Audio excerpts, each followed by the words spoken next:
So hello everyone, welcome back to another video. तो देखिए आज का वीडियो बहुत इंपॉर्टेंट है 12th हिंदी के लिए। 7 महत्वपूर्ण टॉपिक के बारे में डिस्कस करेंगे आज के इस वीडियो में, और उन 7 महत्वपूर्ण टॉपिक से 21 महत्वपूर्ण प्रश्न निकाले हैं 2023 बोर्ड एग्जाम के रिगार्डिंग। तो इस वीडियो को एंड तक जरूर देखिएगा। अगर किसी ने भी आज का वीडियो स्किप किया या नहीं देखा तो वो बहुत गलती अपनी कर सकता है, ठीक है, क्योंकि मार्क्स उसके कट सकते हैं। क्योंकि जो टॉपिक हमने निकाले, जो क्वेश्चन हमने निकाले हैं बहुत ज़्यादा इंपॉर्टेंट है, ठीक है, बहुत ज़्यादा। 7 टॉपिक के बारे में बात करेंगे, 21 कम नहीं होते हैं, ठीक है। हिंदी व्याकरण के होंगे सबके सब, ठीक है। इससे पहले मैंने बहुत सारी वीडियो बना दिए हैं हिंदी सभी सब्जेक्ट के, और उसका लिंक आपको डिस्क्रिप्शन बॉक्स में मिल जाएगा। टेलीग्राम और इंस्टाग्राम का भी है, डायरेक्टली आप हमसे कांटेक्ट भी कर सकते हो, ठीक है। पहला जो टॉपिक है वो क्या है, मुहावरे एवं लोकोक्तियाँ, ठीक है। तो पहला जो क्वेश्चन होगा वो इससे होगा, और देखिए हर एक टॉपिक से हम 3-3 क्वेश्चन आपको बताएंगे, यानी कि 3 × 7 = 21, ठीक है।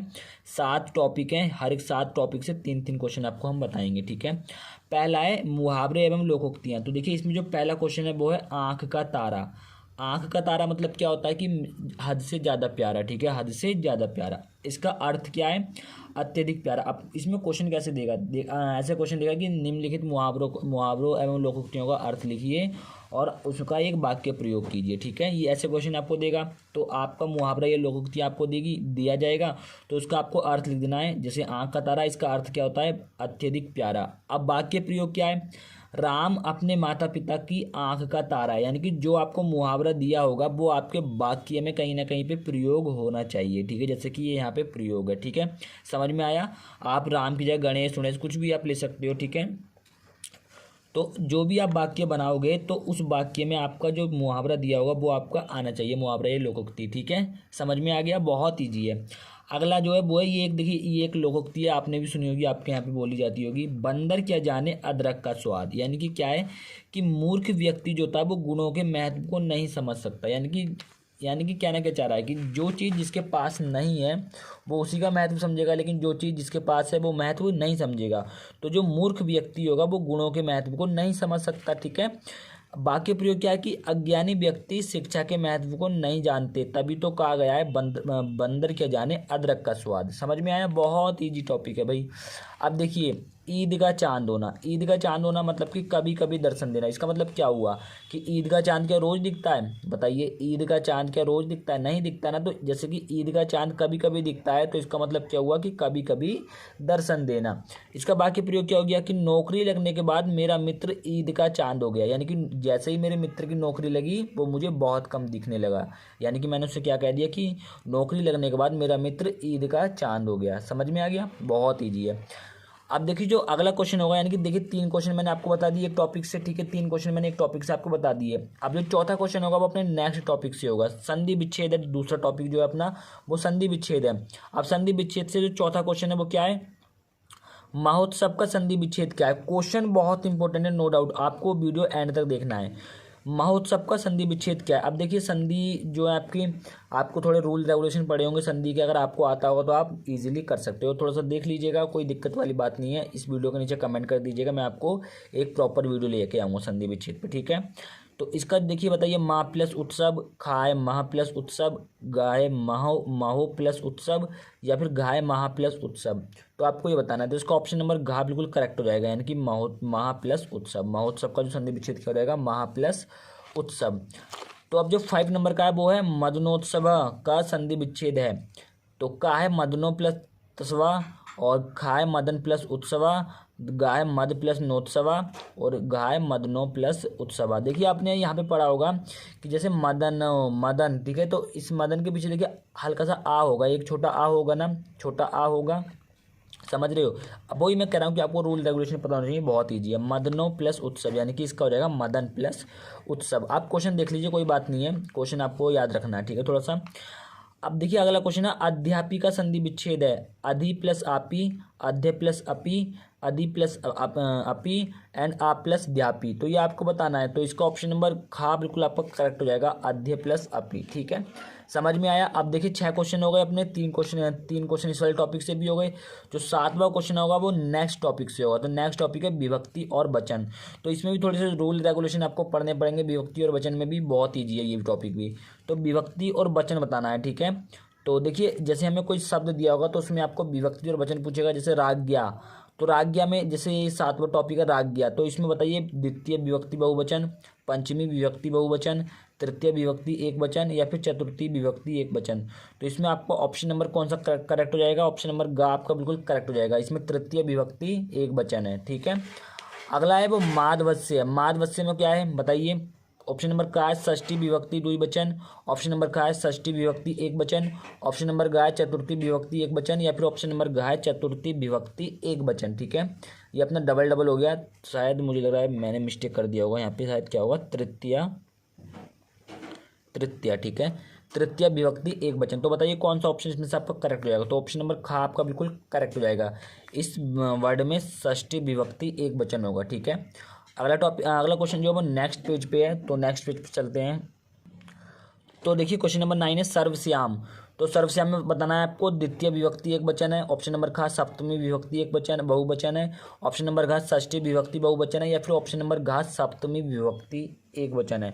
तो इसका ऑप्शन नंबर घ बिल्कुल करेक्ट हो जाएगा, सप्तमी विभक्ति एक वचन है, यानी कि सर्वश्याम में सप्तमी विभक्ति एक वचन है। देखिए इसके थोड़े रूल रेगुलेशन है, आप उसको देख लीजिएगा, बहुत ईजी हो जाएगा ये भी।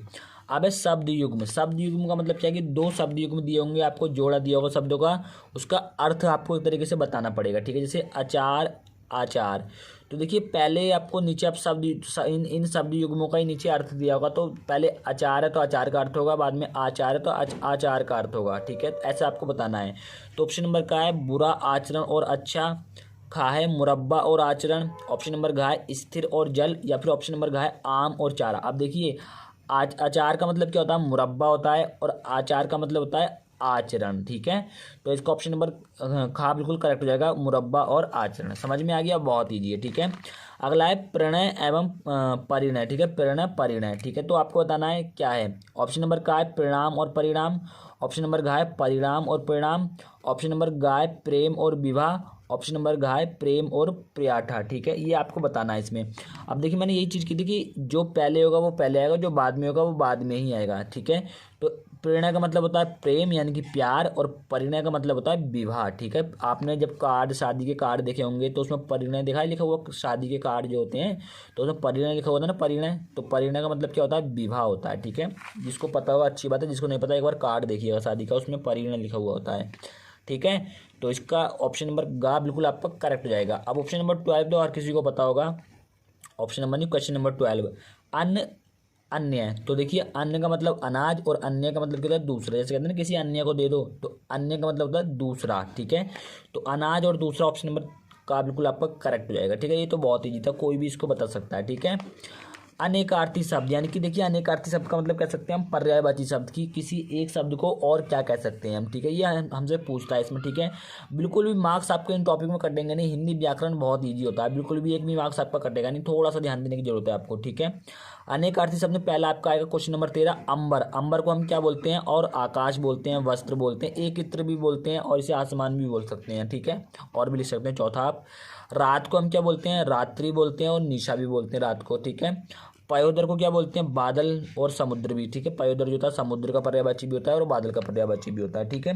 समझ में आ गया? और भी आप देख सकते हैं, वैसे तो आपसे दो ही पूछता है, तो मैंने आपको इसके दो बताए, इसके ज़्यादा बता दिए। आपको दोनों अच्छे से लर्न कर लेने, अच्छे से याद कर लेने, ठीक है। अब देखिए जो छठा क्वेश्चन है आपका, जो छठा टॉपिक है, उससे आपके 3 क्वेश्चन लिए जाएंगे। अनेक शब्दों के लिए एक शब्द, यानी कि बहुत सारा एक आपके पास सेंटेंस होगा पूरा का पूरा, तो उस पूरे सेंटेंस को हम एक शब्द में क्या बोल सकते हैं, ठीक है। तो 16वां क्वेश्चन आएगा जिस पर विश्वास ना किया जा सके, यानी कि आपको लग रहा है कि हाँ मैंने आपको ऐसे में आपको बहुत अच्छा सा एग्जाम्पल दूंगा। मान लीजिए आपने ज़्यादा अच्छी तैयारी नहीं की है बोर्ड एग्जाम के लिए, और आपके आ गए 90%। आपने तैयारी की है लगभग 60% की, मान लेते हैं हम 60% की आपकी तैयारी है, और आपके मार्क्स आ गए 90%। तो आपको विश्वास नहीं होगा कि मेरे इतने मार्क्स आ गए, तो उसे ही कहते हैं अविश्वसनीय। मतलब कि जिस पर विश्वास ना किया जा सके वो क्या होगा? अविश्वसनीय, ठीक है। आपको यकीन नहीं होगा कि मेरे इतने मार्क्स आ गए, ठीक है। तो वही चीज़ है यहाँ पे भी। क्वेश्चन नंबर 17 है जो जाना ना जा सके, यानी कि जिसे आप जान नहीं जा सके, तो उसे क्या बोलते हैं? ये आप हमने शायद उल्टा लिख दिया। तो देखिए जो जाना ना जा सके इसे बोलते हैं हम अज्ञात, ठीक है। ये हमारा उल्टा हो गया, इसे क्या बोलते हैं हम? इसे बोलते हैं हम अज्ञात, ठीक है। यानी कि जो जाना ना जा सके, यानी कि जिसका पता ना लगाया जा सके, उसे क्या बोलेंगे हम? अज्ञात बोलेंगे। ठीक है, एक वर्ड में जो जाना ना जा सके। ठीक है, मैंने ये 2 बार रिपीट कर दिया, गलती ये क्या हो गई कि मैंने ये 2 बार रिपीट कर दिया। जो जाना ना जा सके उसे क्या बोलेंगे हम? अज्ञात। यहाँ पे आप एक कर सकते हो, 2 बार राइट हो गया तभी तो मैं कहूँ। तो आप एक बार लिख सकते हो कि जो कम बोलता हो। ठीक है, 18 का आप लिख सकते हो जो पेन सेक्शन चल रहा, जो कम बोलता हो। ठीक है, कम बोलता हो तो उसे क्या बोलते हैं हम? उसे बोलते हैं मितभाषी। ठीक है, ये मेरा डबल हो गया था, कोई दिक्कत वाली बात नहीं है ऐसी, आप राइट कर लेना। ठीक है, लिख लेना आप। जो कम बोलता हो उसे क्या बोलते हैं? मितभाषी। ठीक है, पहला क्या हो गया? जिस पर विश्वास ना किया जा सके उसे अविश्वसनीय, जो जाना ना जा सके उसे अज्ञात, और जो कम बोलता हो उसे मितभाषी। ठीक है, समझ में आ गया? कोई दिक्कत वाली बात नहीं है, आप राइट कर लेना, ऐसी कोई प्रॉब्लम वाली बात नहीं हुई है। ठीक है, हो जाता है। जो आपका 7वां टॉपिक है वाक्य संशोधन, यानी कि देखिए आपको एक वर्ड दिया होगा, एक वाक्य दिया होगा, सेंटेंस दिया होगा, उसमें कुछ ना कुछ गलती होगी, तो वो गलती आपको पहचाननी है। ठीक है, 19वां क्वेश्चन है भगवान श्री कृष्ण के अनेकों नाम है। ठीक है, अब देखिए ये अनेकों गलत लग रहा है, आप खुद ही पढ़ के देखिएगा, आपको खुद ही पता लग जाएगा। भगवान श्री कृष्ण के अनेकों नाम है, तो ये अनेकों ठीक है, अनेकों गलत है, आप अनेक लिखिए, क्योंकि अनेक खुद में एक बहुवचन है। क्या है? खुद में एक बहुवचन है। ठीक है, तो भगवान श्री कृष्ण के अनेक नाम है, ये अच्छा लग रहा है। ठीक है, 20वां क्वेश्चन है आपके आशीर्वाद से मेरा काम हो गई। अब इसमें क्या चेंज करेंगे आप बताइए? वाक्य संशोधन चेंज करना है, क्या चेंज करेंगे? गई की जगह गया आएगा, कि आपके आशीर्वाद से मेरा काम हो गया। ठीक है, क्योंकि आशीर्वाद पुल्लिंग है। ठीक है, एक तरीके से कह सकते हैं ना, पुल्लिंग है। ठीक है, और गई स्त्रीलिंग है, स्त्रीलिंग के लिए यूज होगा, तो ये मैच नहीं करेगा, पुल्लिंग के लिए पुल्लिंग यूज होगा, सीधी बात है। 21 क्वेश्चन है यहाँ शुद्ध भैंस का दूध मिलता है। अब इसमें बताइए क्या रॉन्ग है, बताइए? यहाँ शुद्ध भैंस का दूध मिलता है, या यहाँ पे यहाँ भैंस का शुद्ध दूध मिलता है। ठीक है, तो यहाँ पे आएगा यहाँ भैंस का शुद्ध दूध मिलता है। भैंस कैसी भी हो चाहे, लेकिन दूध शुद्ध होना चाहिए। दूध में तो इंसानी मिलावट करेगा ना, तो दूध में तो इंसान मिलावट करेगा, लेकिन भैंस जैसी भी हो, चाहे गंदी हो चाहे साफ हो, लेकिन दूध तो वो शुद्ध देगी। तो यहाँ पे शुद्ध दूध मिलता है भैंस का। ठीक है, यहाँ भैंस का शुद्ध दूध मिलता है, तो ये शुद्ध कहाँ पे आ जाएगा? इस दूध के आगे आ जाएगा। समझ में आ गया? तो आज के इस वीडियो में ये 21 क्वेश्चन थे। आई होप कि आपको 21 क्वेश्चन पूरे क्लियर हुए होंगे, मजा आया होगा आज के इस वीडियो में। अगर वीडियो में मजा आया तो वीडियो को ज़्यादा से ज़्यादा शेयर कीजिए। देखिए आप लोग शेयर नहीं करते वीडियो को, मैंने कितनी बार बोला कि कम से कम 5 लोगों को तो शेयर कीजिए, अपने 5 फ्रेंड को तो शेयर कीजिए। ठीक है, उससे हमें ही मोटिवेशन मिलेगा वीडियो बनाने के लिए। क्योंकि देखिए आपको पता है ना कितना लिखने में कितनी प्रॉब्लम होती है नोटबुक पे, तो आपको पता ही है। तो प्लीज़ गाइस ज़्यादा से ज़्यादा शेयर कीजिए और ज़्यादा से ज़्यादा सपोर्ट कीजिए। हम मिलेंगे किसी नेक्स्ट वीडियो में, तब तक के लिए जय हिंद, वंदे मातरम, भारत माता की जय। कोई दिक्कत वाली बात हो तो कमेंट सेक्शन में बता दीजिएगा। ठीक है, तो चलिए मिलते हैं नेक्स्ट वीडियो में, तब तक के लिए जय हिंद।